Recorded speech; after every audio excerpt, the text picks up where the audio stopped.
رب کہتا ہے محبوب میں نے تجھے راضی کرنا ہے، اور ہم حضور کے مزاج سے واقف ہیں، جب تک امت بخشی نہ گئی میرے حضور راضی ہوں گے ہی نہیں۔ اللہ اکبر، کیا منظر ہوگا!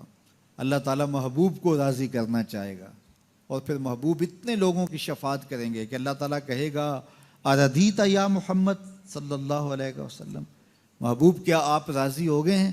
تو حضور کہیں گے ردیت، ہاں میرے مالک میں راضی ہو گیا ہوں، میں راضی ہو گیا ہوں۔ حضرت ابراہیم علیہ السلام کا قول پڑھ رہے تھے قرآن مجید میں، اللہ کے محبوب تلاوت کرتے کرتے ہوئے، کیا فمن تابعنی فإنہ منی ومن عصانی فإنک غفور الرحیم، مالک نیکوکار میرے اور بدکار تیری رحمتوں کے حوالے۔ اور حضرت عیسیٰ نے کیا کہا؟ فإن تعذبہم فإنہم عبادک، مالک اگر تو ان کو عذاب دے تو یہ تیرے بندے ہیں، تو جان اور تیرے بندے جانے۔ یہ دونوں آیات جب میرے حضور نے پڑھی نا تو میرے حضور رو پڑے، اور حضور نے ہاتھ اٹھا دیے اور کیا کہا؟ اللہم امتی امتی، اے اللہ میری امت میری امت، فبکا، اور ساتھ ہی میرے حضور رو پڑے، چشمان اقدس سے آنسوؤں کی لڑی، اللہ اکبر، برابر حضور کے رخساروں کو چھوتی ہوئی، حضور کی گود میں جو ہے وہ آنسو گر رہے ہیں، حضور روئے جا رہے ہیں، اللہم امتی امتی فبکا، اے اللہ میری امت میری امت، اور ساتھ حضور رو پڑے۔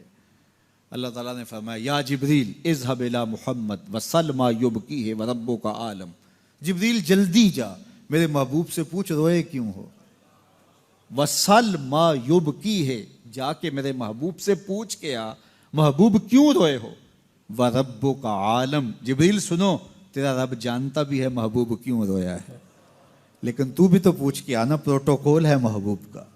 اللہ اکبر، رب جانتا ہے محبوب کیوں روئے ہیں، کہا جبریل جلدی جا میرے محبوب کو میرا سلام دے اور میرے محبوب سے پوچھ ما یبکی ہے، کیوں روئے ہو، وربک عالم، اے جبریل تیرا رب جانتا ہے میرا محبوب کیوں رویا ہے، لیکن جا تو پوچھ کے آ۔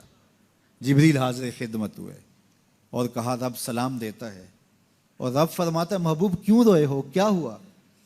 تو محبوب نے کہا میں خود نہیں روتا، امت کا غم رلاتا ہے، میں خود نہیں روتا، امت کا غم رلاتا ہے۔ حضرت ابراہیم نے تو کہا چنگے چنگے میرے مندے تیری رحمت کے حوالے۔ حضرت عیسیٰ علیہ السلام نے کہا مالک تو نے عذاب دینا چاہتا ہے تو جان تیرے بندے جانے، لیکن حضور نے گناہ گاروں کو آغوش میں سمیٹ کے کہا مالک میرے امتی، اور ساتھ چشمان سے آنسو۔ اللہ اکبر، کہا میں نہیں روتا، امت کا غم رلاتا ہے۔ تو جبریل واپس گئے بارگاہ عزدی میں عرض کی مالک تیرا محبوب امت کے غم میں رو رہا ہے۔ کہا جبریل پھر جاؤ اور میرے نبی کو میرا سلام دو اور کہو محبوب پریشان نہیں ہو، جیسا کہو گے ویسے ہی کر لیں گے، امت کے معاملے میں آپ کو رنجیدہ نہیں ہونے دیں گے۔ والا سوفا یوتی کا ربو کا فطر، ذرا دیکھیے تو صحیح، لام جو تاکید کا آیا نا صوفا کے اوپر، اس میں بڑا حسن ہے، ضرور ضرور راضی کریں گے۔ والا سوفا یوتی کا، ان قریب محبوب آپ کا رب آپ کو اتنا دے گا۔ اللہ اکبر، والا سوفا یوتی کا ربو کا، آپ کا رب آپ کو، یہ آپ کا تکرار جو ہے اس میں بھی کیا حسن ہے۔ والا سوفا یوتی کا ربو کا فطر، آپ کا رب آپ کو اتنا نوازے گا کہ آپ راضی ہو جائیں گے۔ 3 مرتبہ آپ ذرا دیکھیے رنگ کیسا ہے، رب اپنے محبوب سے فرما رہا ہے والا سوفا یعطی کا ربو کا فطر، آپ کا رب آپ کو ایسا نوازے گا کہ آپ راضی ہو جائیں گے۔ اللہ اکبر، اور حضور کیا کہتے ہیں میں تو راضی نہیں ہوں گا جب تک میری امت کا ایک گناہ گار نہ بخشا گیا۔ رب نے کہا محبوب ایسے بھی کر لیں گے۔ پھر منظر کیا ہوگا، بریلی کے تاجدار سے سنیے، پیش حق مجدہ شفاعت کا سناتے جائیں گے، پیش حق مجدہ شفاعت کا سناتے جائیں گے، آپ روتے جائیں گے ہم کو ہنساتے جائیں گے۔ میں اپنے دوستوں کو یہ بات کہتا ہوں، اور میرے والد گرامی بھی ہمیں یہ تعلیم دیتے تھے، اور میں آپ سب کو یہ ترغیب دیتا ہوں کہ مسجدوں میں گو خادم موجود ہوتے ہیں دورے موجود کے اندر جو صفائی وغیرہ کا انتظام کرتے ہیں، ہم جو تنخواہ دیتے ہیں ظاہر ہے وہ بھی ہمارا حصہ تو پڑ ہی جاتا ہے، لیکن کبھی کبھی اپنے بچوں کو ساتھ لے کے، اپنے دوستوں کو ساتھ لے کے تو مسجدوں کی صفائی ضرور کیا کرو. سال میں ایک دفعہ تو ضرور کر لیا کرو، اگر ہر مہینے کو ایک دن مقرر کر لیا کرو کہ آج کیا کرنا ہے، ہم نے کسی قریبی مسجد کی صفائی کرنی ہے. مسجد کی صفائی کرنے والے کا دل صاف ہوتا ہے اور اس کو تکبر سے نجات نصیب ہو جاتی ہے. تو اللہ کے پاکیزہ گھروں کے ساتھ وابستگی، دل بستگی تعلق کے خاطر اور اس کی آبادی کے لیے کوشاں ہونا، لوگوں کو دعوت دینا کہ آؤ مسجد کی طرف چلیں، مسجد کی طرف چلیں، لوگوں کو نماز جمعہ کی دعوت دینا، لوگوں کو نمازوں کی دعوت دینا، مسجد میں بیٹھنے کی ترغیب دینا، یہ ایمان والوں کی علامت ہے اور یہ خوش نصیب لوگوں کا مقسوم ہے کہ وہ مسجد کی آبادی کے لیے کوشاں ہو جاتے ہیں اور آنے والوں کو خوش آمدید کہتے ہیں. مسجد کا امام ہو، مسجد کا خطیب ہو، منتظمہ کمیٹی ہو مسجد کی، یا انتظامیہ ہو یا خادمین مسجد ہو، ان کو یہ چاہیے کہ آنے والوں کو ویلکم کریں، آنے والوں کو تکریم دیں، عزت سے بٹھائیں، ان کی سہولیات ممکنہ حد تک اس کے لیے کوشش کریں تاکہ جو ہے وہ آنے والے آسودہ ہوں. بعض لوگ کہتے ہیں لوگ نخرے کرتے ہیں ہم لاڈ دیکھیں. بعض منتظمہ کمیٹیاں وہ ایسٹ انڈیا کمپنیاں بن کے بیٹھ جاتی ہیں اور وہ آنے والوں کو وہ ہر وقت مسجد کے صدر اور یہ نشے میں ہوتے ہیں کہ میں مسجد کا صدر ہوں، میں مسجد کا سیکٹری ہوں، میں مسجد کا جو ہے وہ یہ عہدیدار ہوں. خادم ہو تم مسجد کے اور وہ مسجد کی خدمت کرے اور آنے والوں کے لاڈ دیکھیں. آپ دکان کرتے ہیں تو لاکھ کے لاڈ دیکھتے ہیں کہ نہیں دیکھتے؟ آپ فیکٹری چلاتے ہیں تو مزدوروں تک کے لاڈ دیکھتے ہیں کہ نہیں؟ جی میں نے اپنا کام چلانا ہے. تو آؤ نا ذرا مسجد کے نمازیوں کے بھی لاڈ دیکھو، تمہارا رب تمہارے پہ خوش ہوگا کہ یہ ان کے لاڈ دیکھتا ہے، ان کے ساتھ محبت کرتا ہے. اور بعض کا تو ہمارے کچھ نمازی جو پکے نمازی ہوتے ہیں وہ سجدوں کے تو پکے ہوتے ہیں لیکن ان کا دل ابھی تک جو ہے وہ پختہ نہیں ہوا ہوتا.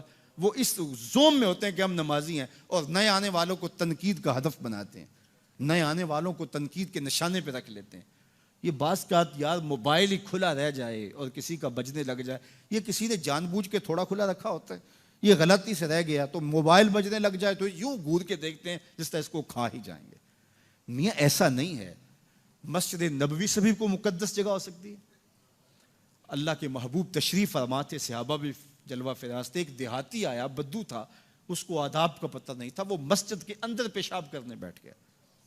کچی جگہ تھی، وہاں بیٹھ گیا پیشاب کرنے. صحابہ مارنے کے لیے دوڑے، فرمایا رک جاؤ، اب بیٹھ گیا تو اس کو کر لینے دو، بعد میں پانی بہا دینا. جب اس نے پیشاب کر لیا تو آقا کریم سے بلایا، ان کو کہا آپ پانی بہا دیں. اس کو کہا یہ مسجدیں ہیں، یہ ذکر فکر تلاوت کلام مجید کے لیے بنائی گئی ہیں، یہ بول و براز کے لیے نہیں بنائی گئی. اس کو یہ کہہ کے اس کی بھی تصحیح فرما دی اور دوسری جانب جو ہے وہ صحابہ کو کہا اب بیٹھ گیا تو اب جو ہے وہ اس کو کر لینے دو. یعنی اس بات سے ہم سمجھ سکتے ہیں کہ آپ آنے والوں کی کس طرح دل جوئی کر سکتے ہیں. لیکن ہمارے ہاں تو یہ ہوتا ہے کہ ایک آدمی اس نے چلانی تھی ٹیوب اور ہاتھ لگ گیا پنکھے پہ اور موسم تھا سردیوں کا. تو سردی کے موسم میں اگر کسی نے پنکھا چلا دیا ہے مسجد میں آ کر کے تو ظاہر اس نے غلطی سے چلایا تو اس کو تو کہنے کی بھی ضرورت نہیں ہے، وہ خود اپنے اندر شرمسار ہے. لیکن سارے اس کو گھورنے لگ جائیں گے، مذاق کرنے لگ جائیں گے یا اس کو جو ہے وہ تانے دینے شروع کر دیں گے.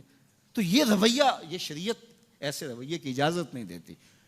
دل جوئی کرو، پیار کرو. تو آنے والوں کی دل جوئی کیجئے، ان کو محبت دیجئے، ان کو پیار دیجئے، ان کے لیے سہولیات فراہم کیجئے. بعض وہ ہمارے جلدی جلدی پنکھے بند کر دیں گے کہ نماز ہو گئی، جمعہ ہو گیا، پنکھے بند کر دیں کہ جی اب وقت ہو گیا نکلو یہاں سے.